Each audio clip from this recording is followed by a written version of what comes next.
All right. Hello, my name is Evan McPherson, and this is my narrative PowerPoint topic on the Berlin Wall. So, to start out, what is the Berlin Wall? The Berlin Wall nowadays is a historical monument that symbolizes the fall of communism and the reunification of the German people after World War II. After Nazi Germany was defeated during World War II, the Allies split Germany into four quarters between the United States of America, the United Kingdom, France, and the Soviet Union. Now, why did they split Germany into four pieces? They were going to begin the rebuilding and democratization of Germany. What is democratization? This is the process of a nation becoming a democracy, where the people rule through fair elections and having a voice of their own to represent their nation. And another attribute of a stable democracy is capitalism. This is where all profit is owned by private owners through their own pursuits of making money. As I explain this, you may ask yourself, something isn't adding up. The Soviet Union during World War II was not a democracy, they were a communist nation. This is where all property is publicly owned while each person works and is paid according to their needs. Everything is shared, pretty much in a sense, in a communist society. Now, in regards to the division of Germany, you can guess that with the United States, United Kingdom, and France being democracies, whilst the Soviet Union was a communist nation, this did not work very well at all when trying to unify Germany into a democracy. The Soviet Union wanted Germany to become a communist nation, and they actually wanted Berlin all to themselves. So this is what began the division between West Berlin, also known as the Federal Republic of Germany, occupied by the United States, United Kingdom, and France, and East Berlin, also known as the German Democratic Republic, where East Germany was working alongside the Soviet Union to establish a communist nation. On top of that, the Soviet Union wanted all of Berlin for themselves, like I stated before, and all of these conflicts caused the Allies and the Soviet Union to not see very eye to eye. It didn't exactly cause the barrier to build up between them yet, or at least a physical barrier, but would be the forefront to the building of the Berlin Wall. So next, let's look at the conditions of people in East Berlin. So the conditions for the people in East Berlin began to get more difficult and more difficult. The East was struggling with societal crises. This included the lack of consumer goods compared to the West, who was doing very well financially. Everything like food, industrial products, and luxuries were becoming very hard to obtain. And when food is difficult to obtain, we all know what the results will be. We've seen the consequences before when we followed the French Revolution with its high bread prices. So the West was known for being wealthier, West Berlin, under the established democracy that it had with the US, UK, France. So there was an abundance and more freedom from what it seemed like to the East Berliners. The Soviet Union and East Germany had their money in other places during this time as well, because, with the competition at the time between the Soviet Union and the US during the Cold War, their money was all over the place. So this was partly one of the reasons why they were doing not good and were doing so poorly. The Soviet and communist governments were placing their money and focus on other things like the space race, getting to the moon and trying to make it to compete with the United States and prove that communism was the better option above democracy. So this brought lots of unrest and anger from the people living under these communist governments, like the people in East Berlin, because this is what was causing them to be doing so poorly. So one of the ways that people expressed their unrest and frustration was through protests and chants. One of the examples of a chant that was used throughout the East Communist German Democratic Republic One of the chants that began circulating was "Own butter, own son, auf dem Mond, de rot von," if I pronounced that right. I'm not sure. Which it means in English, there's no cream, there's no butter, but on the moon, the red flag flutters. So people were expressing how they were dissatisfied with where the government was placing their money. There's no cream, no butter, there's no food for the people, but on the moon, the red flag flutters. So, yeah. In factories as well, like we talked about in class, we began seeing the side effects of running a communist nation. There was wage inflation, and people began or became less and less disciplined with their work. Because why should they be working very hard if everyone's getting paid the same, according to their needs anyways, and regardless of their own skills and their own hard work and pursuing, what they want to pursue. So this was the mindset of many people in communist nations, especially people working in these factory settings, and it would become a big part of the downfall of these communist nations as well. In turn, also causing these shortages of materials, the Soviet Union tried to shine light on themselves by sabotaging the West and their wealth by creating a blockade to starve the West Berliners. Because they were doing so well over there, that's why they implemented a blockade. The Allies countered this, though, by dropping food from aircrafts to the Berlin Wall or to West Berlin. Sorry. And they would do this in support, and this became known as the Berlin Airlift, which began in 1948. Lots of political actions were shunned for being the causes to the consumer shortages, but besides these, one of the big ones was also the policy behind forced agricultural collectivization during 1959 to 1960. I can't pronounce these today. Lots of farmers rebelled against these policies, though, and it even caused them to attempt to leave West, where they would be free to pursue whatever they wished to pursue in regards to farming, their businesses. And many farmers were tired of hearing the word socialism or communism and just wanted to be left alone in all. So other results from these policies were threats against functionaries, destroying propaganda posters, and disrupting assemblies. These people also caused a lot of arson and sabotage too, and these problems continued even after the forced agricultural collectivization was declared official in April of 1960. So all of which were happening before the wall was even built up. Remember, we're still, talking about the time before the wall was even built. Now there is an invisible barrier. It's not a physical barrier yet, but that will come and you will see why. So, all people, farmers, athletes, civilians, politicians, they began trying to escape to the West for a better future. And not only to West Berlin, but continuing all the way to West Germany.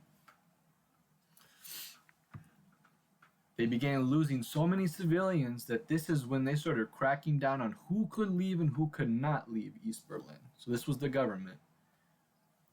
They had police called Stasi. Now I'm not going to dig too much into the Stasi, but these guys were a little unhinged. They were undercover police, and they would tap into telephones or other things to keep an eye on civilians in the East, just making sure that no one was plotting to escape. So the tension that began to grow between the East and West as the physical boundaries began to form became known as the Iron Curtain. So this is the tension in the East building up that will be the forefront of the actual building of the wall. So the German Democratic Republic and Soviet Union were now taking it upon themselves to ban the people from escaping to the west of Berlin, because by 1961, as you can see, 3.5 million East Germans left for the West in total. And they were leaving at an average of around 1,000 East Germans a day, which is insane that they were losing that many people, and it just shows, how poor life was in East Berlin. So, as you can guess, the German Democratic Republic losing so many civilians a day is what began the construction of the Berlin Wall. Officially, this time, instead of the invisible barrier, the Iron Curtain that they'd had for a decade. So on August 13th, 1961, East Germany split Germany by starting the construction of the Berlin Wall. The Berlin Wall was a physical barrier dividing one of Europe's biggest cities into two, Berlin, into East and West Berlin. The wall separated the Federal Republic and the German Democratic Republic, remember the Allies and Soviet Union, from one another while both were seeking out political legitimacy. For a while, the wall had no other checkpoints, or they had other checkpoints, but soon Berlin was the only place in Germany where people could move between East and West. It was practically impossible to cross the Berlin Wall and would stand for a solid 28 years after the construction of it. It stretched from north to south Berlin and was around 43 kilometers long, with another 112 kilometers around West Berlin to be extra sure civilians who escaped from the east had no escape to West Germany. So as you can see in the photo that I have, the split down the middle between West Berlin and East Berlin was the wall, but they also built all the way around West Berlin. And, this is how keen they were on keeping people in. All right. The common route one would take to absolute freedom, which is based off the idea that I just said, going from East Berlin to West West Germany. West Germany was the end goal. So the wall stood tall and had other security measures around it, including spike strips, dogs, watchtowers, bunkers, and electrified fences. And I'm pretty sure there were even more that I didn't find, digging in. On top of that, there was an 100-meter area called the death strip that gave watchtower guards space to watch for people trying to escape.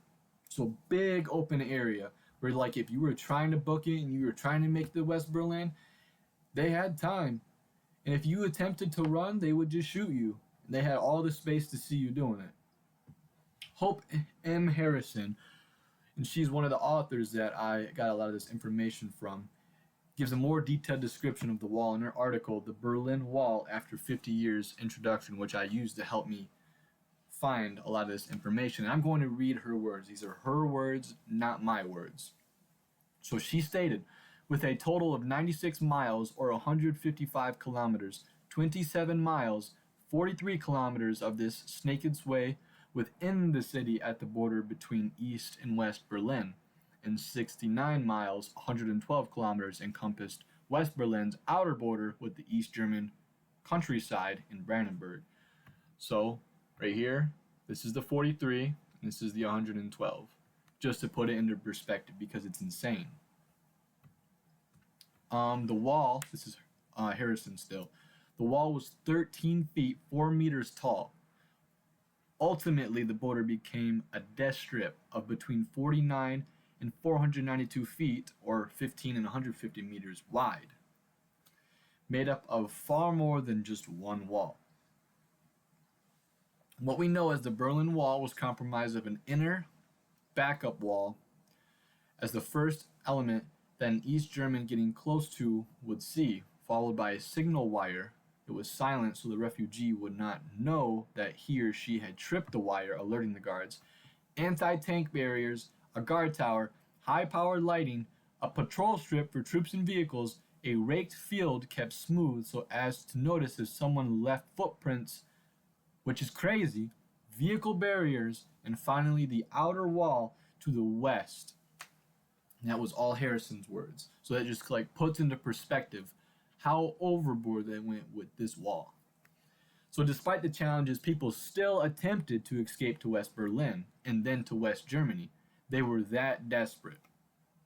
So from about 1961 to 1989, 5,000 total had escaped East Germany, and about 138 of those lost their lives in the process, trying to escape.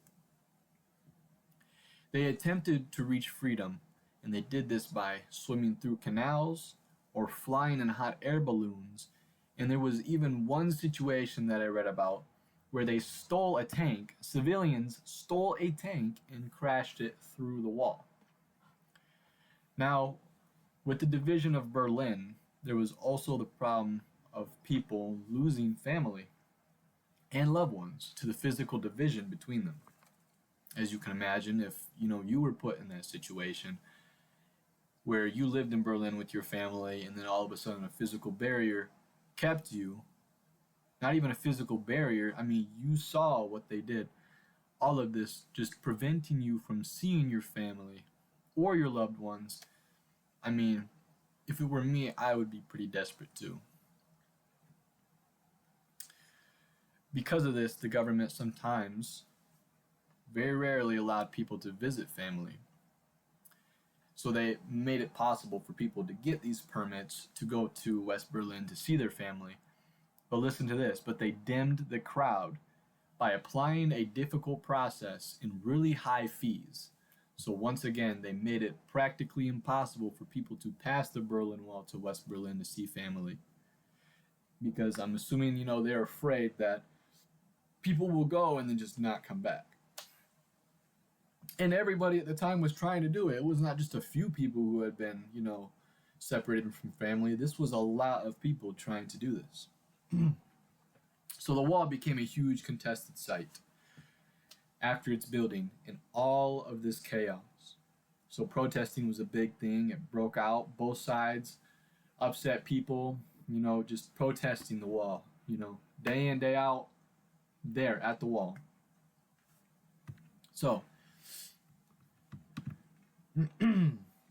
to attempt to shift people's views about the East and the West, the media took control.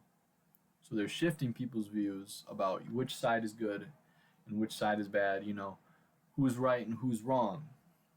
And the media, as we know, plays an important role in a lot of things and have a lot of pros and a lot of cons.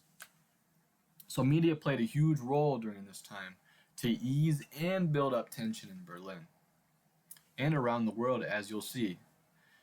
So both of the republics tried to use it for their own gain and shift negative views to their counterparts on the other side of the wall. Like I stated before, both were seeking out political legitimacy, and using the media was one of the big ways that they did it, just like how people do nowadays. Both sides had their own stories of the other side. We're going to focus on Western media before we shift over to Eastern media, because as you would imagine, Western media had a lot more to say. So from the West, they loved to point out how people were not allowed to leave to the East, like we were just talking about. They like to call East Berlin the largest concentrate camp of all time, which is crazy considering, the era that they had just gotten out of with World War II and the Nazis being in control, the Nazi party following, and this is what they're going to call the largest concentration camp of all time. So we hear that now and we're like, wow. But imagine right after the Nazis were just in control, that's an insult. So the West also, they love this Nazi imagery. They stated things like that Hitler was living on the other side of the wall in East Berlin. And the West gave the wall a new name as well. Instead of the Berlin Wall, another one, and this was the Wall of Shame. And it's what the Western media used during the creation of the wall to portray the sadness that aroused out of the separation between families and lovers, like we had just talked about. But they had a name for it, Wall of Shame. The Western media ran with all of these things. But on top of any of them, the Western media loved, and I mean loved, to discuss whenever someone escaped to the west side of Germany or arrests were made on the east side in people's attempts to escape to West Berlin. And on top of this, whenever people failed to attempt to cross and violence broke out in the eastern side of Germany, very usually resulting in the death of the person attempting to break free. You can imagine that if the East Berlin officers, killed somebody because they were trying to run to West Berlin, the Western media just goes out of control with it. So, one of the most prominent deaths at this checkpoint of the wall was 18-year-old Peter Fetcher. So this kid was as old as me, 18-year-old Peter Fetcher. Directly after the first year anniversary of the Berlin Wall's construction, as you can see, August 17th, 1962, 18-year-old Peter Fetcher attempted to run through the Berlin checkpoint Charlie, the only way to West Berlin. He got shot by East Berlin officers in his attempt to cross. So when they shot him, he fell into what was called no man's land, and it was the land in between East and West Berlin that was, no man's land. And when he fell there, neither side approached him to help him in fear of the other side posing a threat. So this 18-year-old kid he laid there unreached, and he passed away because they chose, to just not do anything about it in spite and in fear of, the East or West Berlin or whoever, they were against. So the media and the people of West Berlin went nuts with this, talking about how inhumane the wall was, and that if this is the result, quote unquote, they should not be allowed to rule over the German population of 17 million. At Peter Fetcher's death, lots of media and photographers just happened to be at the site of his death, and so many photos from the event began to circulate. One of these photos I have right here. This is an actual photo of Peter Fetcher. So, Fetcher to the east was just another criminal attempting to escape to the west, while the west, was a victim of East and its brutal communism and keeping people in. Another escape attempt that spread all throughout Berlin was a young boy named Wilfred T. Now this is going to start shifting us from what the Western media said, into what the Eastern media said. So Wilfred T. was a young boy. He was trying to swim through a canal to the west of Berlin, and it caused a shootout between West and East Berlin officers. The young boy Wilfred T. actually did happen to escape into West Berlin, but in the process of the shootout, 21-year-old Peter Goring, who was an East Berlin officer, was shot by West Berlin officers. In East Germany, he was raised up as a hero and a martyr.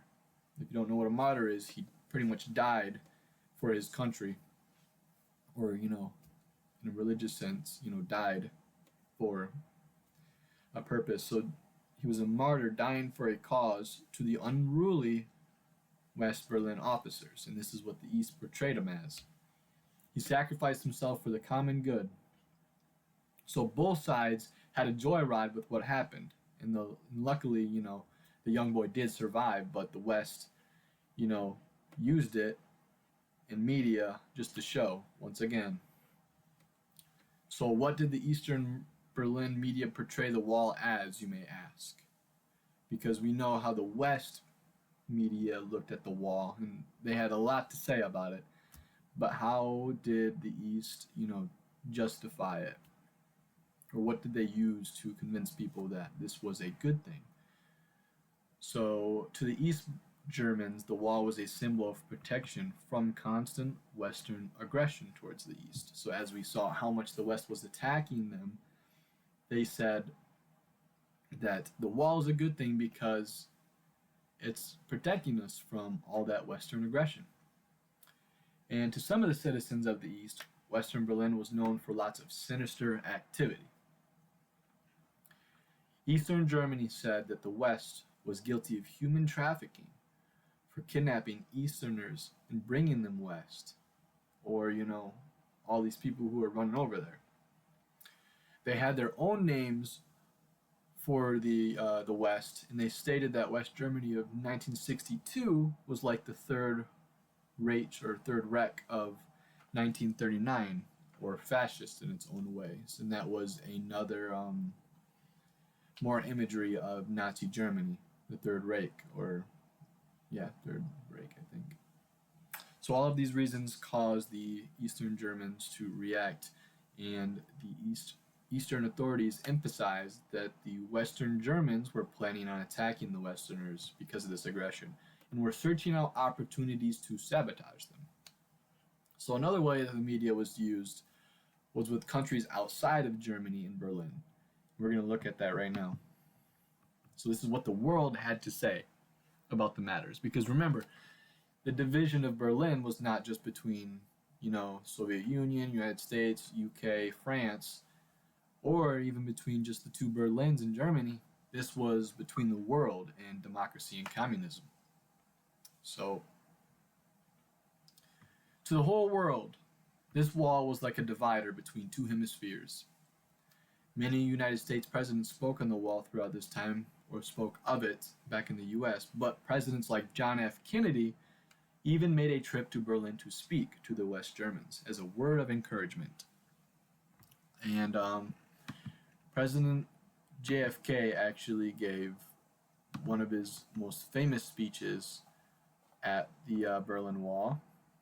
I'm going to pull it up and I'm going to read it because it's actually really powerful. So he went and he spoke to the West Germans as a word of encouragement through this time of, trial and tribulation.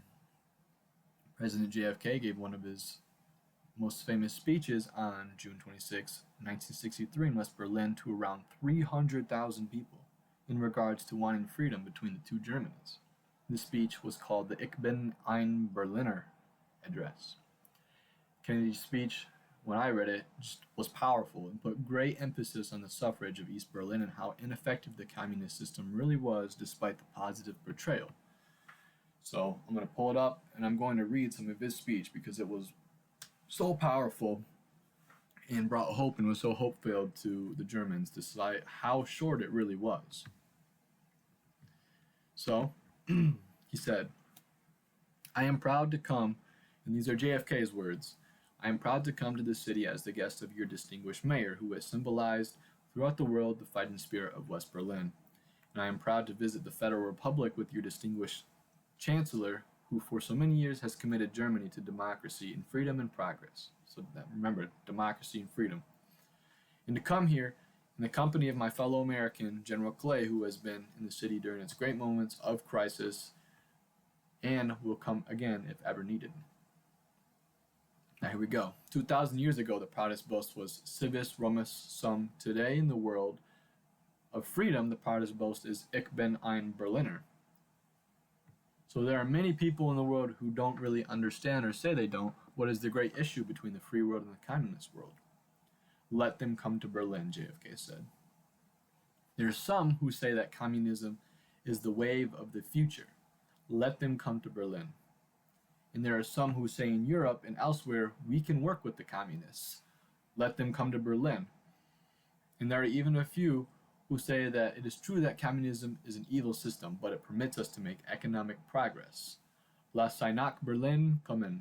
Let them come to Berlin. Freedom has many difficulties in democracy. It is not perfect, but we have never had to put a wall to keep our people in to prevent them from leaving. Now I'm going to pause there in his speech because he makes a very good point. And his use of words is very good. It is true, they never had to put up a wall. Alright, let's continue.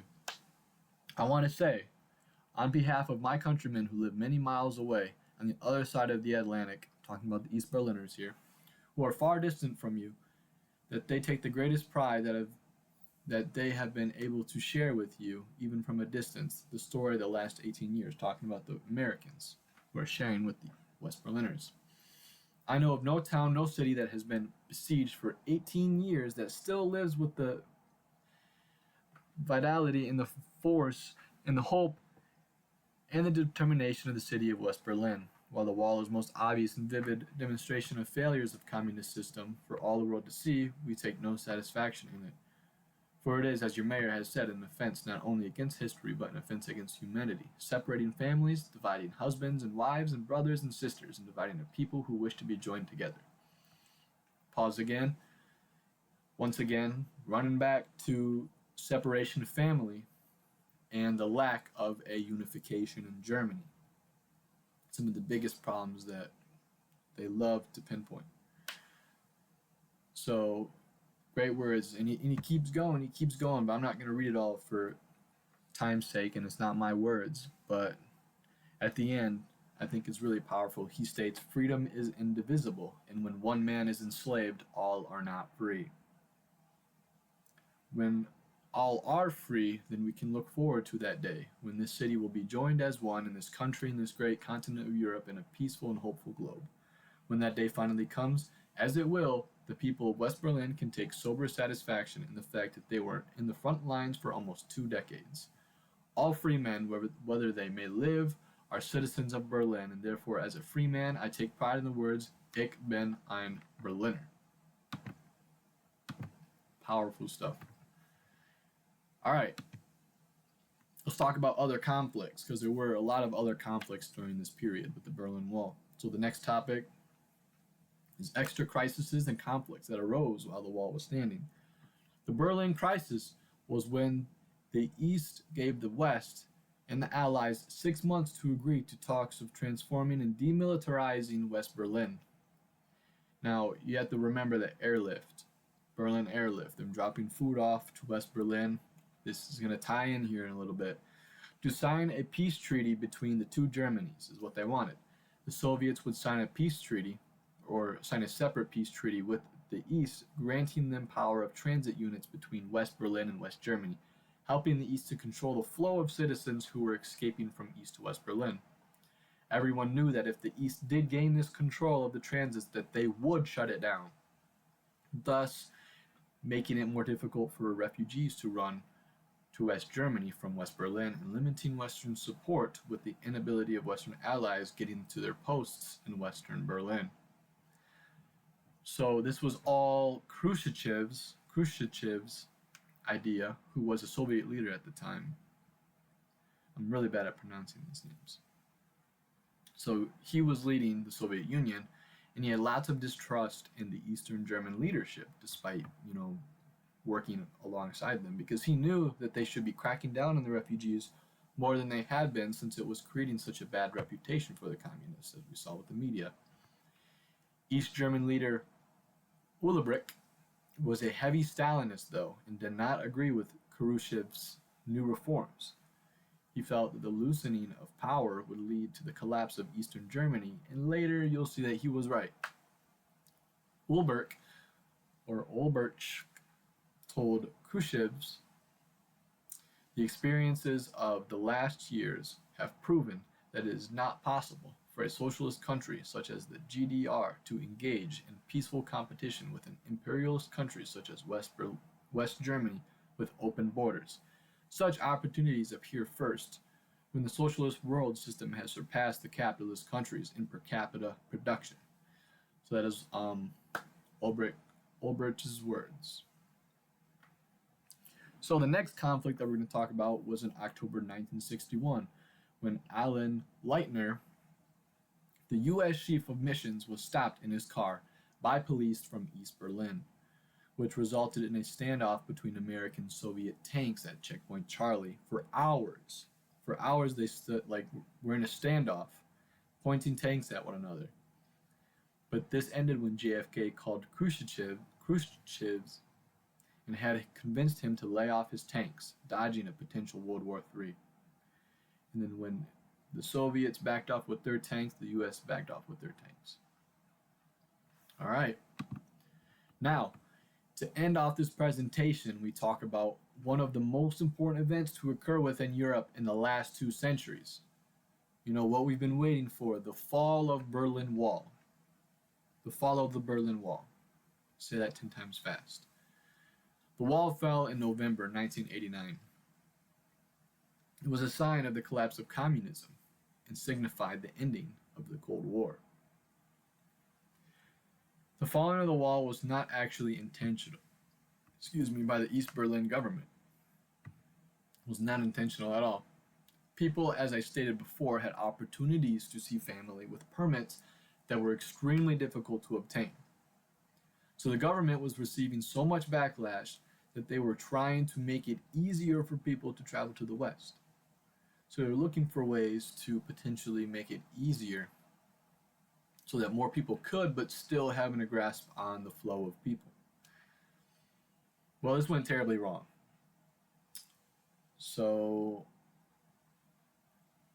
on November 9th, 1989, press spokesman Gunter Schabowski accidentally misspoke and he made an announcement that the Berlin Wall was open for everybody to travel, and it was broadcasted all over the world as East Germans fled to the checkpoints in tears and joy. As they moved to the west, images were taken of them celebrating the fall of the wall that also represented the end of the Cold War once and for all. Even though the people did not know it at first, it was signifying the end of the Cold War. Because the Soviet Union would continue to reign for maybe 2 more years after collapsing. I'm pretty sure it was 1991 that they collapsed. So people danced on top of the Berlin Wall, and they sat on top of it, as you can see in the image. And they destroyed it with any tools that they could find.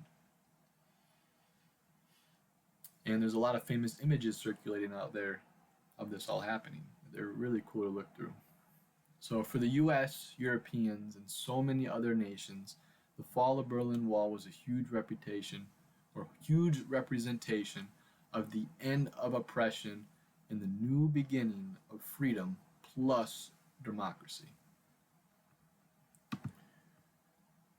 So the falling of the wall was also a symbol of democracy versus communism and how democracy reigns once again, once and for all. Let's talk about instant consequences of the fall of Berlin. German unification finally happened, and freedom of movement between the two Berlins was returned so people could move throughout, see family. Germany was finally reunified in October of 1990, and with the fall of the Soviet Union once again shortly occurring after, in 1991. So,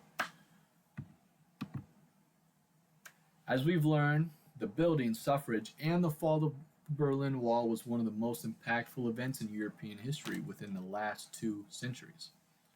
Once dividing the whole world, then representing freedom and the victory of democracy over communism. This will not be forgotten. Thank you for listening.